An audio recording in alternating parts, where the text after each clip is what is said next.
Boa noite, pessoal. Bem-vindos à última live dessa semana de 1 Coríntios. Hoje nós vamos responder a perguntas, ok? Então estou aguardando você chegar por aqui para a gente poder dar início à nossa live.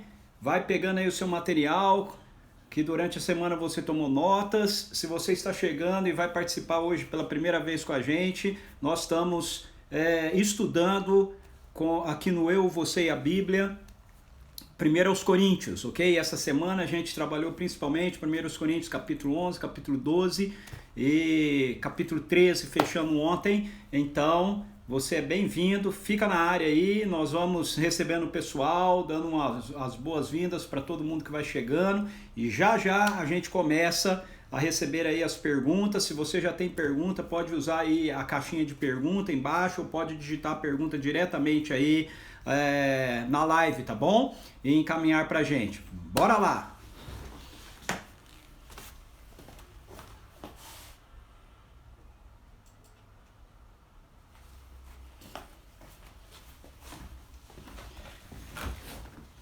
Pessoal, olha a minha cadeira aqui, fala que eu tenho uma cadeira de gamer, mas essa cadeira aqui não é minha não, é do Yuri. É que de vez em quando eu faço as lives aqui do escritório dele. Então,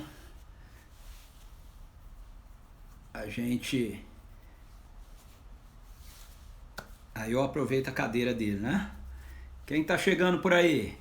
Carlos Wesley Santana, é o Carlão, cara, diretamente do Canadá, é isso mesmo?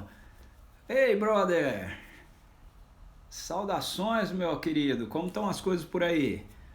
Olá, Ana Kelly, bem-vinda, Arnaldo, Sara Machado. Ei, Sara, gostei de ver, hein? Essa semana você marcou ponto todos os dias aqui, hein? Muito bom. Olá, Simone, Simone tá sempre com a gente aí também. Vamos anotar aqui que o nosso papo hoje é 1 Coríntios,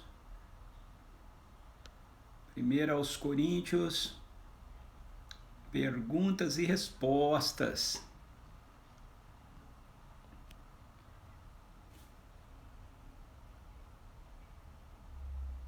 1 Coríntios, bora lá, perguntas e respostas. Vamos fixar, aí, fixado. Fala, Serginho, meu brother, chegando por aí também, ó. Serginho marca ponto direto. As meninas da Ana Kelly também estão sempre aí com a gente, né?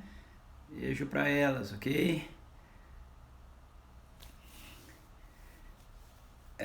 Olá, Sônia Chiurco, Zé Carlos, bem-vindos. Muito bom ter vocês aí com a gente.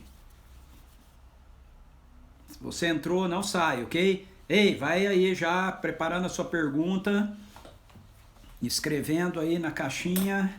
Tem alguns que falam que não tem essa caixinha de pergunta aí embaixo, né? Não aparece os ícones aí para você.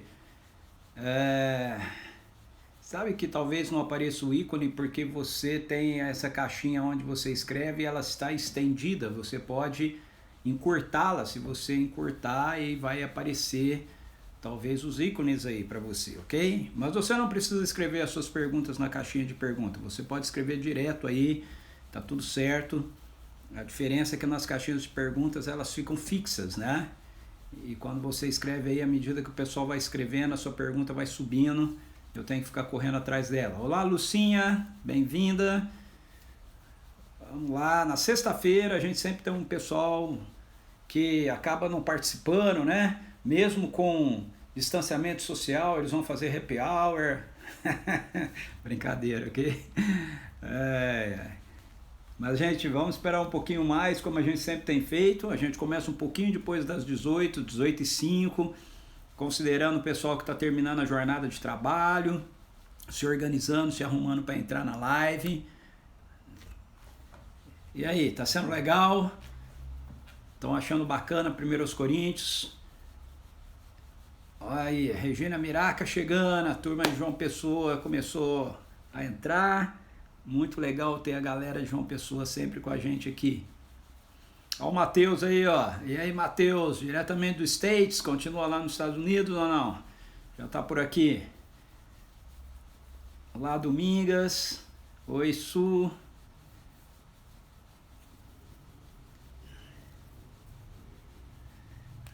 Que legal, muito bom. Fala, Ian. Ó, o Ian chegando na área aí com a gente. Muito bom, meu brother. Bem-vindo. Opa, Matheus, continua nos Estados Unidos aí. Deus abençoe aí, cara.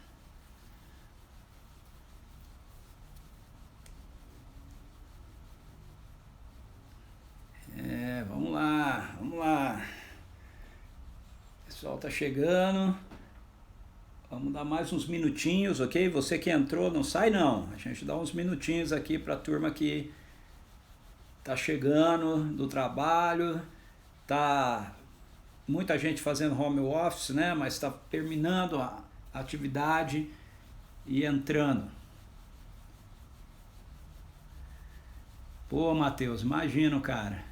Não tem pão, né, bicho? Que você tá aí, né? Coisa. Olá, Genaíne, bem-vinda, João. Muito bom ter vocês aí com a gente.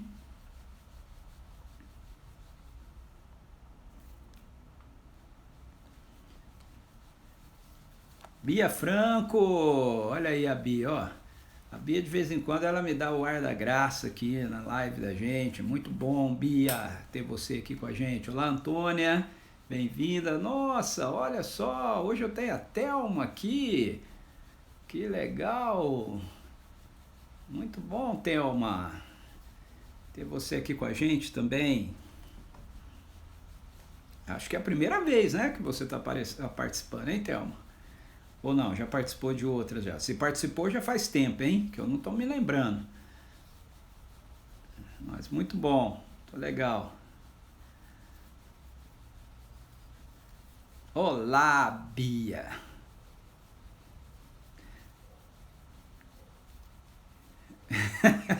Ué, é não ou é sim, ô Thelma?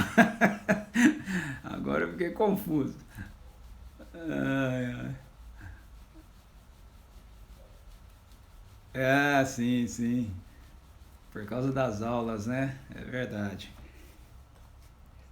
Tem muita gente que nesse momento tá mais complicado os horários, né? Ah, já participou, ok. Os horários de muitas pessoas ficaram mais complicados nessa pandemia do que quando não tinha pandemia, né? Porque com esse negócio de online, de virtual, o pessoal acha que você está disponível a qualquer horário, que não tem limites, né? Complicado isso. O volume do meu trabalho aumentou muito também. Tá bom, meu trabalho não aumentou só por isso, aumentou porque muitas pessoas estão ansiosas, estão precisando de uma palavra, né? Do coração de Deus. Então, é natural procurar a gente. Deixa eu ver, mas agora por causa das aulas online está muito difícil. Reuniões, com certeza, tudo online. É verdade, Thelma, é verdade, concordo com você. Eu tenho um monte de reuniões assim, aconselhamentos. Agora começou a ter as conferências online. É uma loucura. Olá, Sônia. Bem-vinda, Sônia Casais. Ei, Sônia, eu espero que o seu celular não acabe a bateria, hein? Ligue ele aí, ó, na tomada para não acabar a bateria, hein?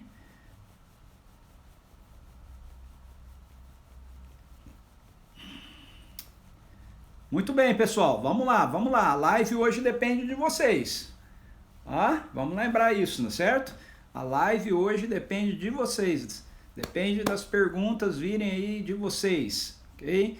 Essa semana a gente trabalhou especialmente 1 Coríntios, né? Capítulo 11, a parte lá da ceia. Depois nós começamos capítulo 12 sobre os dons espirituais. E chegamos ao capítulo 13, né? Terminamos o capítulo 13 ontem. Então você pode fazer perguntas desses capítulos, mas se você tiver dúvidas em relação aos capítulos anteriores ainda, que você queira perguntar, beleza, pode perguntar também, que a gente tá aí para conversar, ok? Para tentar, né, tirar as dúvidas de vocês, beleza? Então vamos lá, pode começar aí colocando as perguntas, já tá valendo. Olá, Ariane, bem-vinda. Mesmo você que não participou das lives anteriormente, se você tiver alguma pergunta relacionada, né, até 1 Coríntios capítulo 13, você pode fazer a pergunta que eu vou tentar responder para você, ok? Não vale do 14 para diante, porque aí vai dar spoiler, não dá para dar spoiler, ok? Aí tem que esperar a exposição do capítulo para depois responder perguntas, mas até o capítulo 13 estamos aí prontos para responder. Keila, olá Keila, bem-vinda. Muito bom ter você aqui com a gente, Keila. Cristina, lá a Cristina também, ó, é ponta firme aí, hein, Cristina? A gente tem uma turma aqui que não falta, hein? Boa noite, Cristina. Boa noite. Muito bom, viu? Muito bom ter cada um de vocês aqui. Tem sido bacana, né? Essa experiência da gente, né? E aí, vamos lá? Perguntas? Não tem perguntas não? A Ana Kelly falou que as explicações são muito claras, então acaba não tendo pergunta, fica tudo muito claro, mas não é verdade não. É muita coisa, eu tenho certeza que sempre fica alguma dúvida por aí. Que bom, Cristina, muito bom, fico feliz com isso. E aí, deixa eu ver aqui, caixinha de perguntas se já tem alguma, tem não. Não tem, não tem.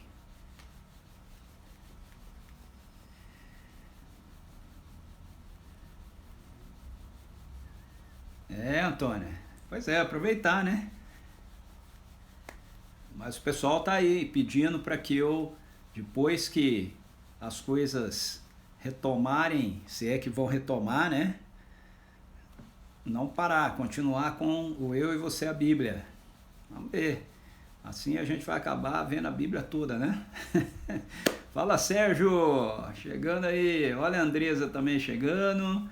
Mais uma lá de João Pessoa. Cara, hoje nós estamos aí internacional, hein? Se eu entendi direito, o primeiro que entrou aqui foi o Carlos Wesley, lá do Canadá. Pode ser algum outro Carlos Wesley, né? Mas tô achando que era ele, ok? E estamos aí com o Matheus, dos Estados Unidos.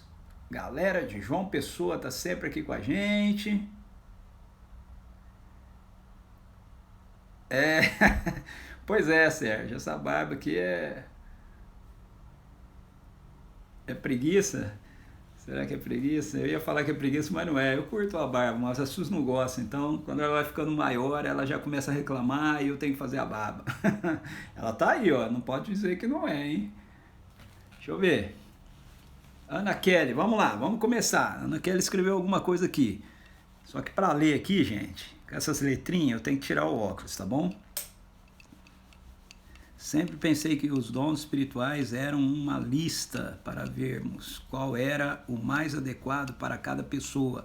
Agora entendi que o Espírito Santo nos dá o dom e que ele pode ser dado conforme ele quer. Isso aí, Ana Kelly, exatamente. É porque geralmente essa questão dos dons espirituais, né, a gente tem a tendência de ler as escrituras, assim como outras coisas nas escrituras também, a partir dos nossos questionamentos para o texto bíblico, né? Quando o correto é a gente olhar o contexto no qual o texto está sendo escrito para a gente entender o que de fato o Espírito Santo estava comunicando através dos escritores, né, dentro daquele contexto. Não que a gente não possa pensar qual é o meu dom e etc., mas é que a gente não pode entender que o texto foi escrito para isso, né? Como eu falei, nenhum texto dos dons espirituais foi escrito para explicar o que era o dom ou para fazer uma lista de quantos dons existem ou que tipos de dons existem, né? Se a gente ler os textos dentro dos seus contextos, a gente sempre vai ver que são exemplos, né? São listas exemplificativas que os escritores bíblicos estão dando dentro de um assunto que eles estão tratando e que inclui a perspectiva da questão dos dons espirituais, né? Mesmo a dinâmica dos dons espirituais, elas são diferentes. Você tem os dons manifestacionais, que são esses de 1 Coríntios, que o Espírito Santo manifesta como lhe apraz, usando cada um de nós. Você tem dons permanentes que o Espírito Santo, que Deus nos concede, né? Para a gente estar edificando a igreja. A gente tem dons ministeriais que estão lá em Efésios. Então os dons são bem diferentes daquilo que a gente está acostumado.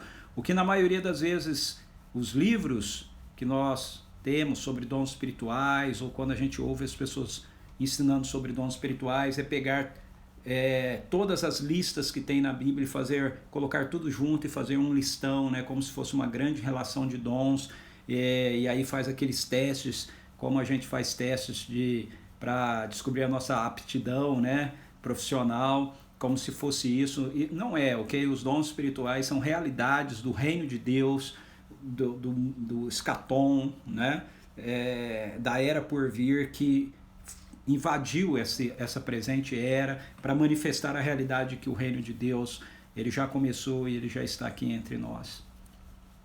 Então, acho que essa sua questão, Ana Kelly, não é só sua, é de muitas pessoas por aqui.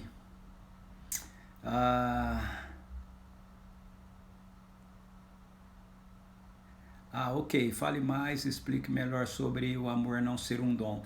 Ok, geralmente, porque aquele texto de 1 Coríntios 13 vem logo em seguida a esse texto de 1 Coríntios 12, onde o apóstolo Paulo ele está falando a respeito das manifestações do Espírito.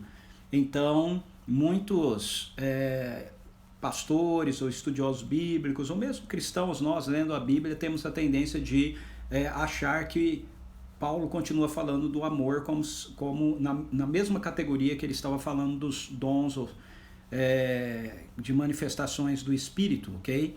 Mas não é. Então, quando eu digo que o amor não é um dom, eu estou falando nesse sentido do dom como uma manifestação da atuação do Espírito, como Paulo apresenta para a gente em 1 Coríntios 12. O amor é um dom no sentido de um presente. Tudo que Deus nos dá é um dom, né? Então, nesse sentido, o amor também é um dom. Mas ele não é um dom no sentido de você colocá-lo nesse conjunto de exemplos que Paulo dá. Lá em 1 Coríntios 13, Paulo termina o verso 12:31, termina falando para a gente buscar com zelo os melhores dons. E aí ele começa o capítulo 13 dizendo assim: mas eu passo a vos mostrar um caminho sobremodo excelente.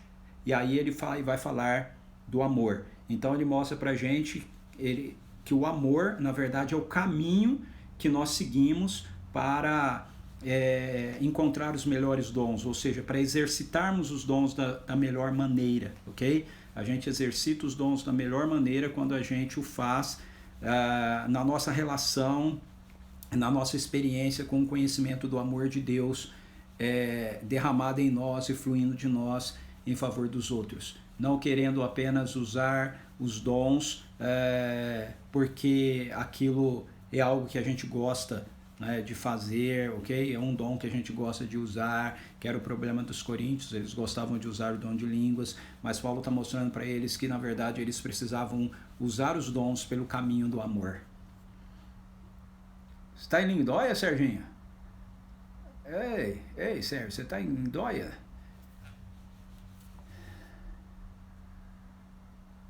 Sim, não existe um dom melhor que o outro, é verdade. Quando Paulo fala buscai com zelo os melhores dons, ele não está fazendo um comparativo de dons, como a gente na maioria das vezes aprende, que o dom de profecia é melhor que o dom de línguas e etc. Não é isso que ele está dizendo. O melhor dom é o dom que mais se adequa ao contexto do serviço que você vai exercer. A gente precisa ler isso também dentro do contexto. O texto final ali de 1 Coríntios 12 é Paulo mostrando como as manifestações do Espírito são operadas por intermédio dos ministérios que a palavra ministério significa serviço, ou seja, por intermédio dos serviços que são prestados pela igreja sob a liderança de Jesus. Então, quando ele diz buscar os melhores dons, o melhor dom seria o dom usado no caminho do amor que mais corresponde a um serviço que você está executando. Então, se nós, por exemplo, vamos exercer o serviço da hospitalidade, o melhor dom que a gente tem para usar não é o dom de ensino, não é? É o dom da compaixão ou algum dom assim que está mais relacionado nessa dimensão, ok? Vamos lá. Andresa pergunta: o Espírito manifesta os dons, mas eu posso pedir por um específico? Sim. Só vou responder assim, eu não vou responder mais do que isso porque já é spoiler, ok? 1 Coríntios capítulo 14, o apóstolo Paulo vai falar um pouquinho sobre isso. E aí eu vou trabalhar mais a respeito disso. Mas sim, a gente pode pedir um dom, ok? X. E de novo, vai ser meio spoiler, mas eu vou dar. A gente pode pedir um dom X e o dom que a gente deve pedir, o apóstolo Paulo vai mostrar para a gente essa questão do caminho do amor. Não é meramente um dom que a gente tem interesse em ter, mas é um dom que seja o melhor dom para aquilo que a gente precisa, entende? Então, por exemplo, se eu estou envolvido numa situação onde eu preciso servir as pessoas, eu posso pedir para o Espírito Santo me dar o dom da compaixão, ok? O dom da misericórdia, eu posso pedir para ele, porque eu estou precisando desse dom para aquele serviço que eu vou prestar, entende? Na maioria das vezes, quando a gente pensa em pedir os dons também, a gente está pensando mais em nós. Eu gosto do dom de profecia, eu gosto desse dom, daquele, eu queria tê-lo, não é? Esse era o problema dos coríntios, ok? Eles estavam olhando para eles, ao invés deles olharem para o caminho do amor, que tem a ver com aquilo que você vai fazer em favor do outro e não aquilo que você quer fazer por você gostar de fazer. Deu para entender? Fala, pessoal do Estufa, bem-vindo. Olá, Giovanni, legal ter você aqui hoje também. Não, Antônia, o amor não é um dom. Eu falei isso ontem, acabei de explicar aqui de novo. Não é o dom supremo. Ok? O amor não é o dom supremo, ele não é o dom nesse sentido, usado para os dons do Espírito. Entende isso? Isso atrapalha a gente por causa desses títulos negritos que a gente tem na nossa Bíblia, não é? Então tem algumas Bíblias que faz essa divisão escrevendo o amor, o dom supremo, mas isso não foi Deus que inspirou. Esse negrito foi alguém que editou a Bíblia e achou que esse era o título que tinha que colocar ali, ok? Veja, comece lendo o texto do capítulo 13 e você vai ver que Paulo para de falar dos dons. Ele não fala do amor como um dom, ele fala assim: mas eu passo a vos mostrar um caminho sobre modo excelente. Ou seja, o amor é o caminho que eu uso para exercer os dons.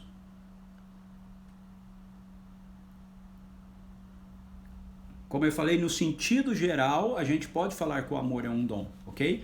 Como a alegria é um dom, como a paz é um dom, porque tudo que nós recebemos é um dom, é um presente de Deus, dom no sentido de presente. Quando eu digo aqui que o amor não é um dom, eu estou falando no dom da maneira que o apóstolo Paulo descreveu os dons no capítulo 12, como manifestações do Espírito operando através de nós, ok?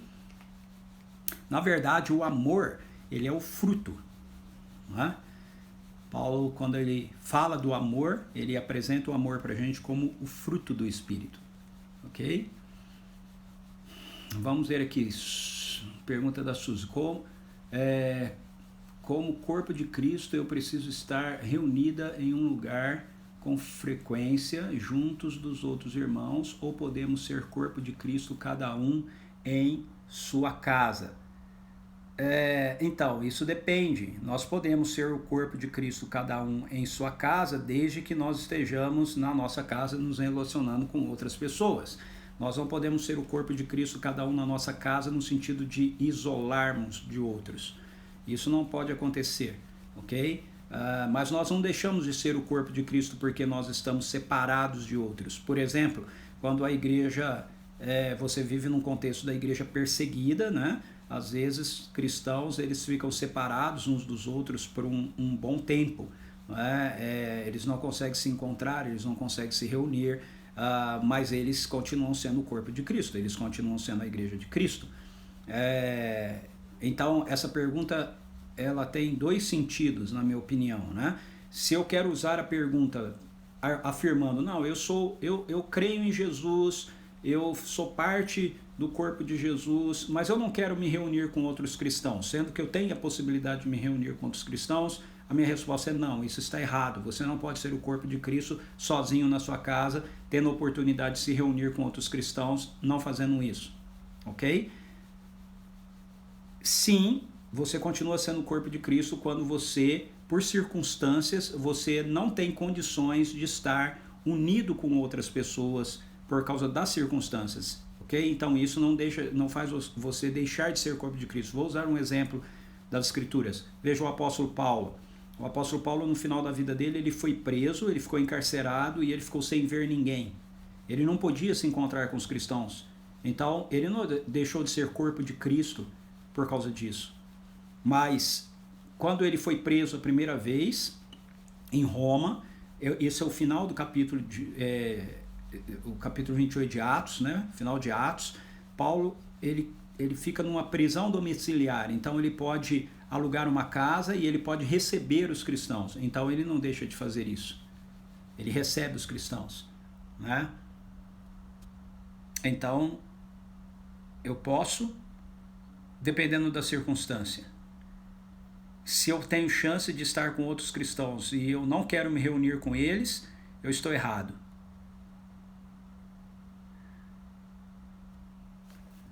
Ô Luiz, legal, cara. Que bom ter você aqui com a gente. Muito bom, viu?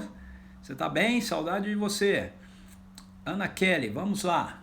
Ficar de olho no horário aqui também. Ana Kelly, em 1 Coríntios 13, fala sobre o amor. Posso dizer que este amor é Jesus? Sim. Sim, ele é uma descrição de Jesus, uma descrição de Deus. Cada uma das características que Paulo apresenta ali é uma expressão do caráter de Deus. Então, o amor ali é essa realidade de Deus. Antônio, também achei boa pergunta da Suzy. Olá, Maristela, bem-vinda. Eliana, bem-vinda. Norma, olá, boa noite. Vamos lá, tem uma pergunta da Maristela aqui. Deixa eu só abrir as caixinhas de pergunta para ver se tem alguma. Não tem. Vamos lá. Maristela, você disse que os ídolos não têm poder algum, os que são morada de demônios. Queria achar um texto bíblico, pode citar algum? O que o apóstolo Paulo citou. Não fui eu que disse isso. Eu disse o que o apóstolo Paulo disse. Ok? Olha só, vamos lá. 1 Coríntios capítulo 10 primeiro.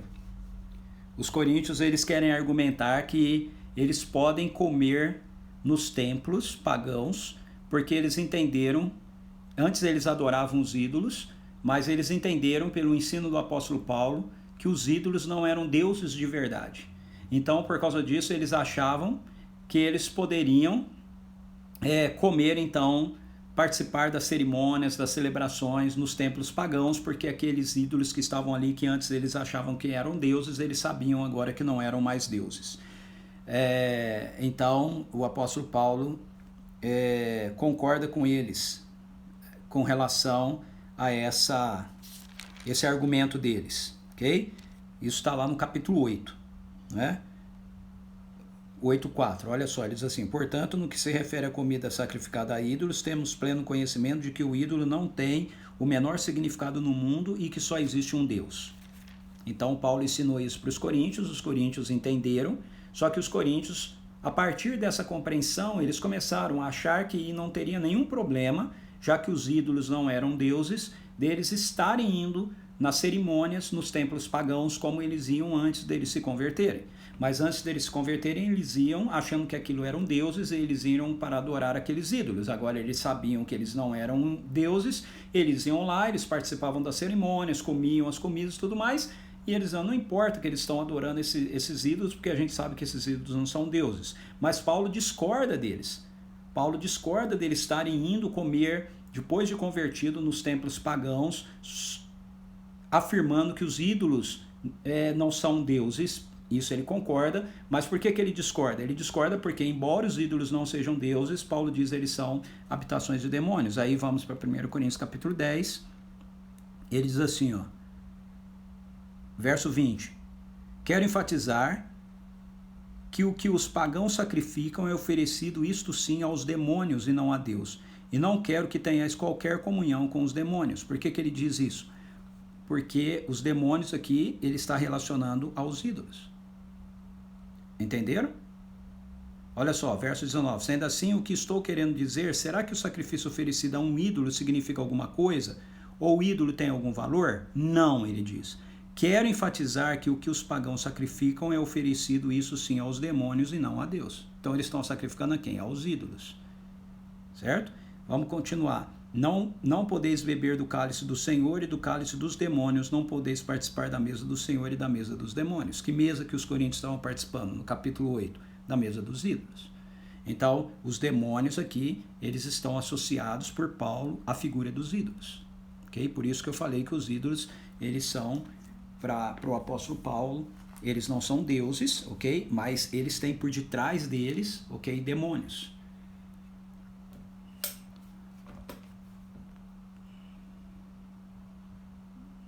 Ok, vamos lá, Giovanni. Quando o foco é o amor, os dons são liberados por Deus conforme as necessidades existentes na igreja, em cada momento adequado? Sim, exatamente isso, Giovanni. Exatamente isso. Estamos vivendo esse momento agora, Andresa, vamos lá, estamos vivendo esse momento agora. Não podemos nos encontrar no prédio físico da igreja. Exato, pergunta da Suzy, né? Mas veja, o fato de nós não podermos nos encontrar no prédio físico da igreja não significa que a gente não deva se encontrar com outros cristãos. A gente pode receber algumas pessoas na casa da gente, ou a gente pode ter essa interação virtual, não é? Eu não posso usar essa desculpa de dizer, não, eu estou em Cristo, mas eu não preciso estar participando da comunhão com os irmãos. Não é? Isso não pode acontecer. Pode acontecer uma circunstância que me impeça disso por um período, não é? Mas essa não pode ser a minha decisão pessoal, ok? Vamos lá, Ian, deixa eu tirar de novo aqui que a letrinha fica com óculos, eu não consigo enxergar. É muito importante se reunir como igreja, em comunidade, porque no relacionamento, no lugar secreto, Deus faz e revela coisas para você, em comunidade Deus faz e revela coisas para você usar para a igreja. Exato, Ian, muito bom, muito bom. Janaína, João, aê, meus amigos, agora sim. Então, lá, vamos ver a pergunta do João. Eu tenho o dom de ensinar permanente, posso fazê-lo quando precisar, se orar em línguas é listado aqui em 1 Coríntios 12 como manifestação do Espírito Santo, porque as pessoas o fazem sempre. Veja, as pessoas, o orar em línguas tem a ver com a perspectiva de você usar um movimento de oração do seu interior para Deus, ok? Do seu espírito para o Espírito de Deus.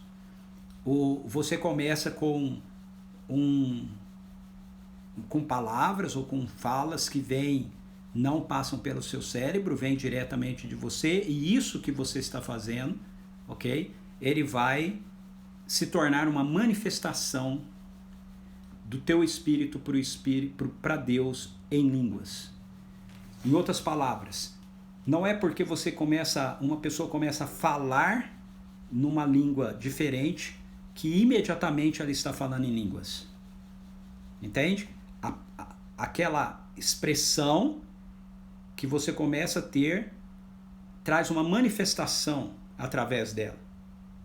Certo? Ou não? É como o dom de cura. Eu oro por uma pessoa, eu preciso arriscar, certo?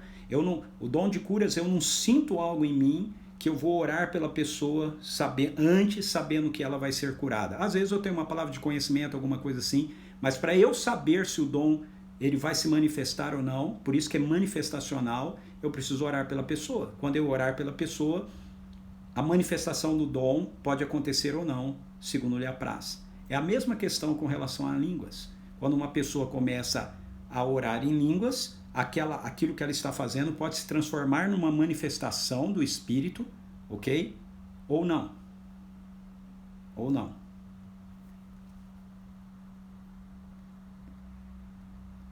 Não sei se eu consegui explicar isso claramente para você.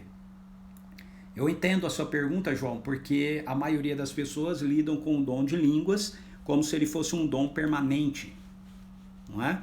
Como se a pessoa tivesse recebido aquilo permanentemente. E aí ela fala, eu não quero julgar, ok? Nenhuma pessoa que exerce o dom de línguas aqui, dons são manifestações do Espírito e eu não quero falar nada contra o Espírito, mas particularmente eu acho que tem muitos contextos onde as pessoas acham que elas estão tendo uma manifestação em línguas e elas não estão, ok? Elas acham porque elas aprenderam aquilo, elas acham que elas estão fazendo porque a igreja exigiu que aquilo fosse feito, então elas começam a falar algo que elas ouviram, a reproduzir algo que elas viram, mas aquilo não é Veja, aquilo que ela começa a fazer pode se manifestar, pode se tornar uma manifestação de línguas, ok? Mas nem sempre vai se tornar uma manifestação de línguas. E a pessoa acha que ela está falando em línguas porque ela está falando uma língua diferente, uma língua, um som estranho, ok? Mas lembre-se, o dom, ele é uma manifestação do Espírito. Ele não é meramente algo que você faz. Veja, eu não tenho o dom de cura só porque eu orei por um enfermo. O dom de cura ele pode se manifestar através de mim na hora que eu oro por um enfermo. Ok? A palavra de conhecimento também. Agora, e assim também é o dom de línguas. Eu só sei disso se eu fizer.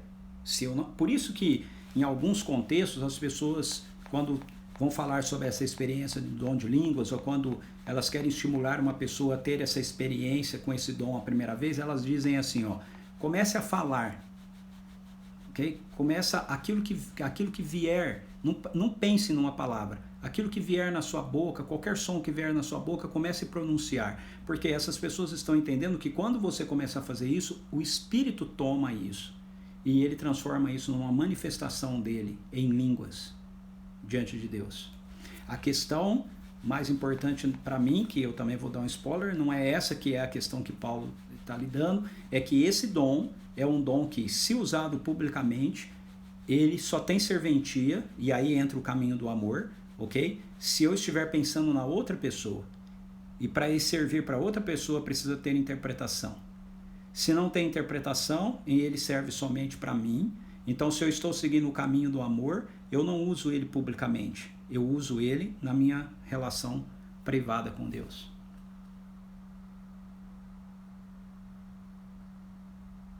Isso, exato, Antônio. Sim, Maristela, eu entendi. Eu usei essa expressão, né, habitação de demônios, né, não é o que Paulo usa, né, não é a expressão que ele usa, mas essa é a ideia, entendeu? Por detrás, Paulo diz que por detrás dos ídolos está ali a presença de seres malignos.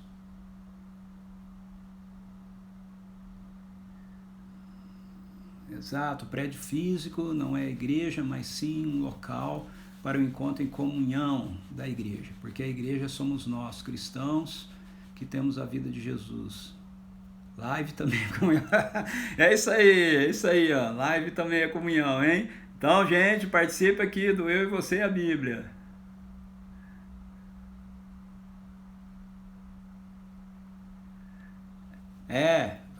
A Sônia Casais está falando dessa questão das línguas, né? Tem muitas igrejas que as pessoas pressionam os outros a falarem em línguas, então a pessoa, porque se ela não falar, ela vai ser dita que ela não tem o Espírito Santo, então a pessoa começa a falar achando que ela está falando em línguas, mas na verdade ela está pressionada e ela está reproduzindo algo que não está vindo do Espírito, está vindo da pressão ou da carne dela. De novo, não que isso não possa, o Espírito não possa tomar aquilo e não possa manifestar, ok? Mas na maioria das vezes não é o que acontece. Apesar de não ter tido essa experiência e já ter visto alguém falar em línguas, uma vez eu vi alguém que realmente senti a presença de Deus. Sim, Antônio, sim, eu tenho certeza. Eu tenho convicção de que o dom de línguas é uma realidade presente hoje, ok? E há muitas pessoas que eu conheço que praticam, mas a maioria delas que eu conheço que praticam, elas fazem isso pessoalmente. Eu já tive experiência de ver sendo feito de uma maneira onde a pessoa ora em línguas e tem interpretação, ok? Na verdade, eu já tive a experiência de ter a interpretação de alguém que estava orando em línguas. Uma vez eu estava dando aula num seminário da Igreja do Nazareno, uma extensão lá em Rio Claro, e as minhas aulas eram sobre Atos dos Apóstolos, e na maioria das vezes, o fim das aulas, Deus sempre vinha com muita presença dele no meio da gente, sempre tinha muito quebrantamento e tudo mais, e numa dessas vezes aí, a presença dele estava muito intensa, nós todos começamos, nos prostramos, começamos a orar e tudo mais, e um pastor que estava lá, ele começou a orar em línguas, e à medida que ele orava, eu comecei a ter um ímpeto, um impulso de orar em voz alta também. E eu orava em português, na minha língua. Mas eu comecei a perceber que o que eu estava orando tinha a ver com aquilo que ele estava orando. Porque era assim, ele orava, tipo, ele fazia uma frase, em seguida vinha em mim um ímpeto e eu orava. Okay? E aí eu comecei a perceber que o que estava acontecendo era isso, ele estava orando em línguas e o Espírito estava me usando para trazer uma interpretação. Foi uma única experiência que eu tive assim, mas foi muito fantástica. Quanto ao dom de línguas, sempre pensei que ele só teria valor se edificasse outras pessoas. Acho que não entendo bem esse dom. Pois é, Ana Kelly, nós vamos trabalhar mais com a questão do dom de línguas no capítulo 14, ok? Capítulo 14, a primeira parte dele, Paulo fala bastante, explica bastante sobre o dom de línguas, eu vou explicar bastante, então em parte você está certa, ele deve ser usado publicamente quando tem interpretação para poder edificar os outros, mas, por outro lado, ele é um dom que nós podemos usar pessoalmente, porque ele traz edificação para a nossa própria vida, e ele edificando a nossa vida, depois o Espírito pode nos usar com outros dons, trazendo edificação para a vida de outros, entende? Mas eu vou trabalhar bastante isso em 1 Coríntios 14, semana que vem. Vamos lá, Ian. Pastor, o dom de falar em línguas é uma manifestação do Espírito para ser uma comunicação somente entre a pessoa e Deus? É para o diabo e demônios não entenderem? Pois tem o dom de interpretar também. A preocupação não é que os demônios não entendam, ok? Deus não é essa a preocupação.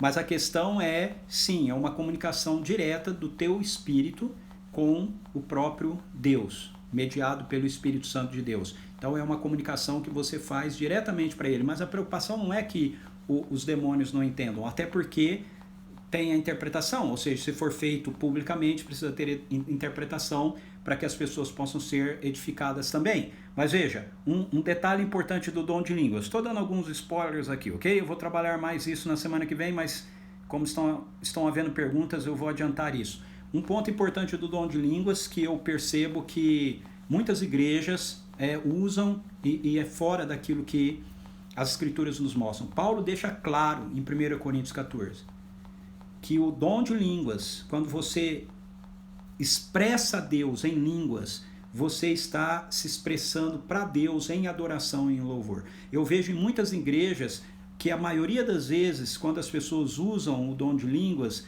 elas usam como uma espécie de profecia, né, trazendo uma exortação ou trazendo uma palavra para alguém. Mas isso não está de acordo com aquilo que as Escrituras nos mostram. Entende?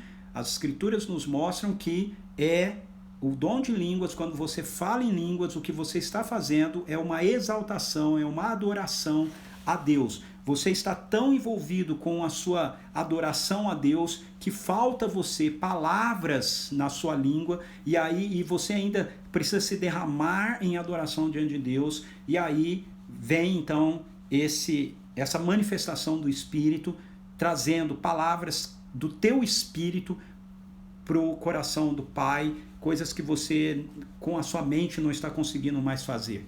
Paulo deixa claro que o dom de línguas é uma comunicação sua de adoração para Deus. Então, a maioria das igrejas que eu vejo usando o dom de línguas publicamente, eles não fazem isso assim. Eles usam línguas como se fosse uma comunicação para as pessoas. E não é isso que Paulo nos mostra, ok? Não é isso que as Escrituras nos mostram. Mesmo tendo interpretação.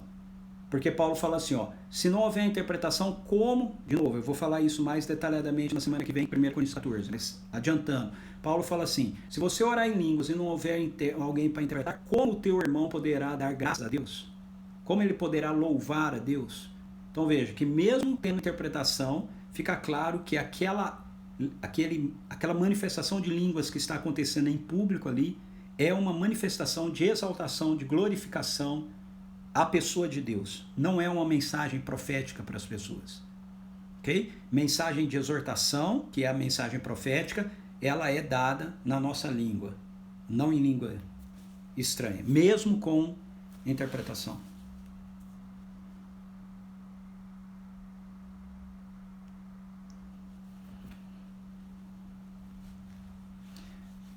Sim, Antônia. Legal.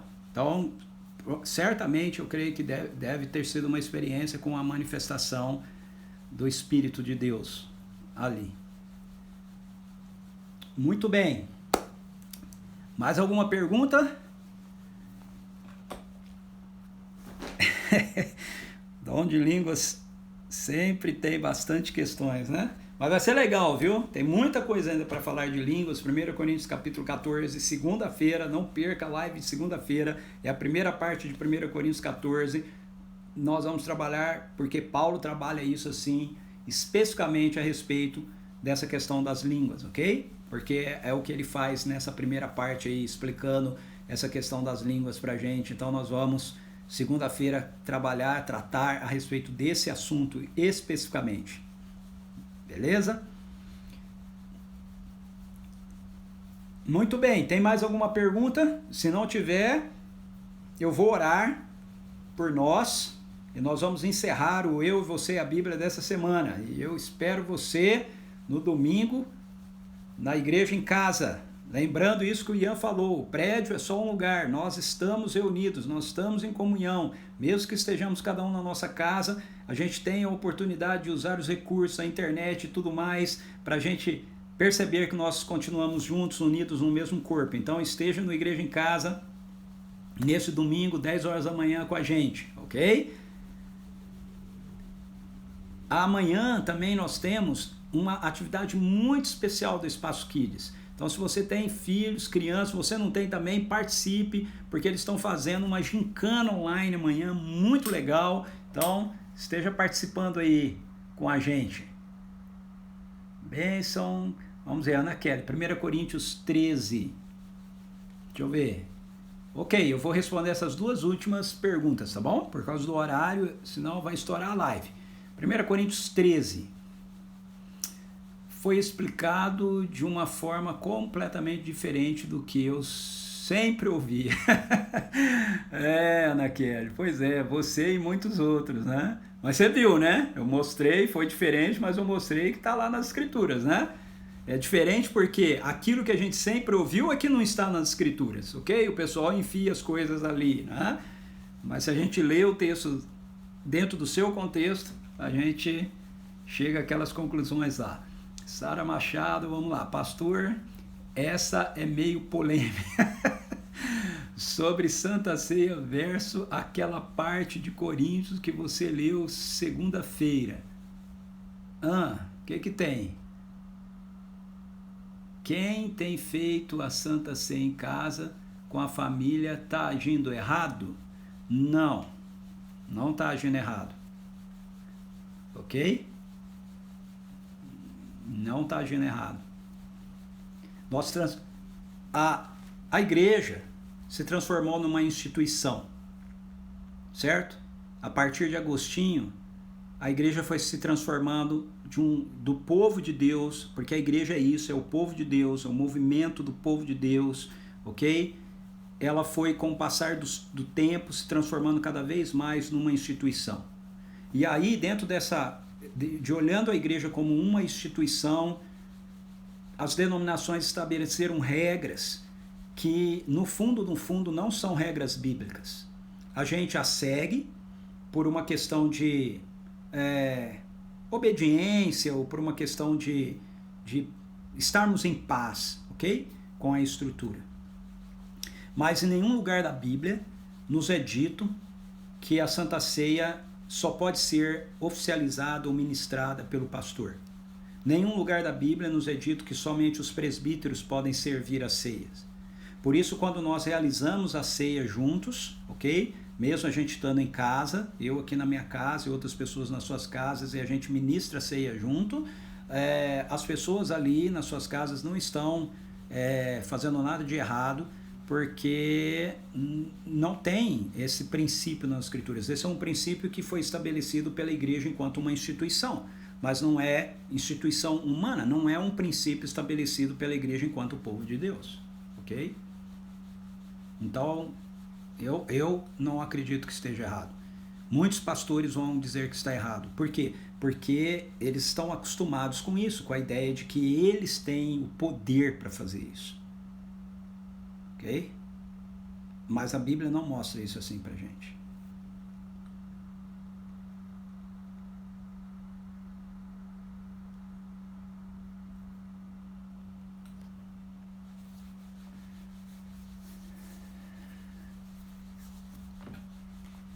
Muito bem.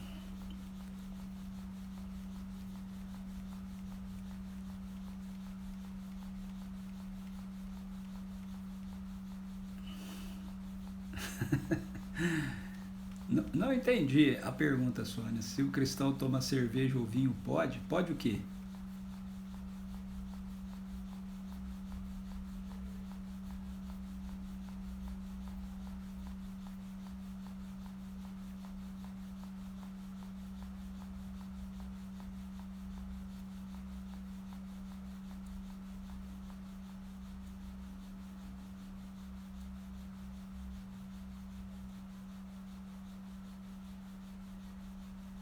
Sônia, eu não entendi a sua dúvida, ok?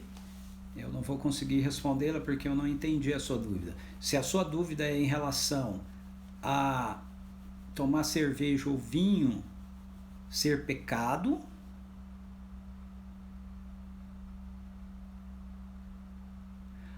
participar da Santa Ceia, então, isso depende. Se a Bíblia ela é contrária a você se embriagar, ela é contrária a qualquer tipo de vício, ok? Mas lembre-se, o que eu mostrei em 1 Coríntios. 1 Coríntios, quando Paulo fala de discernir o corpo, não beber indignamente, ele não está falando sobre questão de pecados nossos pessoais, ele está falando a respeito da maneira que a gente lida com a igreja. No contexto de Coríntios, especificamente, tinha a ver com as pessoas comerem as suas ceias, servirem a parte melhor para os seus convidados especiais e deixarem os outros de lado. No nosso contexto pode ter a ver com o fato da gente não gostar de alguém, a gente na igreja, a gente, certo? Desprezar alguém na igreja. Isso é comer sem discernir o corpo. Não tem a ver com o seu pecado pessoal. Por quê? Em primeiro lugar, porque a questão do seu pecado pessoal, se você é um seguidor de Jesus, você já foi perdoado por Jesus. Em segundo lugar, nenhum seguidor de Jesus deve ficar guardando pecado na sua vida. Então, se eu erro, se eu peco, eu vou confessar. Ok? Se uma pessoa é escrava de um vício, então ela precisa ser liberta daquilo. Ok? Jesus morreu para libertar a pessoa disso. Tá certo? A ceia, ela não está relacionado a essa perspectiva diretamente, ok? A gente não deve se embriagar, assim como a gente não deve mentir, a gente não deve se prostituir, a gente não deve ser ganancioso. Por quê? Porque o reino de Deus chegou e agora nós vivemos pelo poder da vida de Jesus que está em nós, nós vivemos dentro de uma outra realidade, dentro de uma outra dimensão. Certo?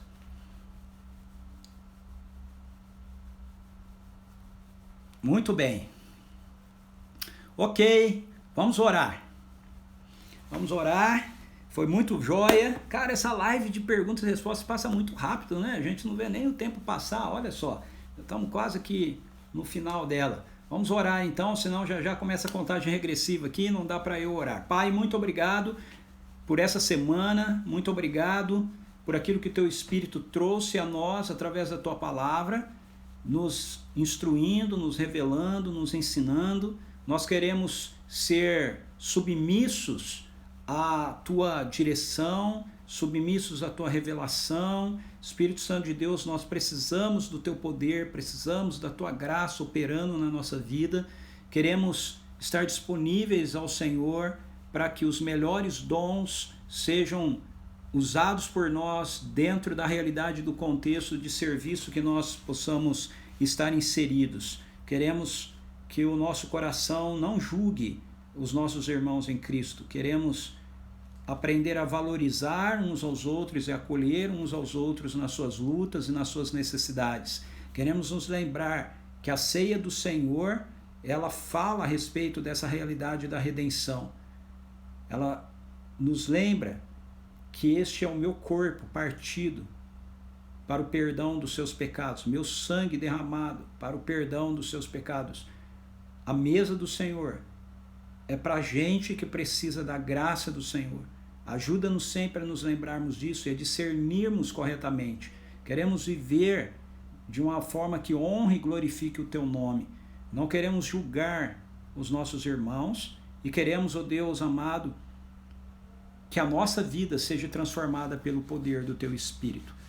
Nos dê uma boa noite de descanso, esteja conosco nesse final de semana. Eu oro pela atividade do Espaço Kids que vai acontecer amanhã, que seja um tempo muito especial para as nossas crianças, que nós tenhamos disposição de estarmos envolvidos com aquilo que vai estar acontecendo, abençoando aquilo que vai estar acontecendo, e oramos também pelo nosso encontro no domingo, Senhor, do Igreja em Casa, que seja um tempo de edificação, de adoração, de comunhão profunda com o Senhor, mas também uns com os outros, mesmo com esse distanciamento social que nós estamos experimentando, Senhor. Em nome de Jesus, nós continuamos orando pela exterminação desse vírus, para que pessoas que estão contaminadas por ele sejam curadas, para que venha um tempo de refrigério, Senhor Deus, novamente sobre a nossa nação e sobre o mundo, Pai, por causa da Tua aliança, por causa da Tua misericórdia, por causa da Tua graça, Senhor. Em nome de Jesus.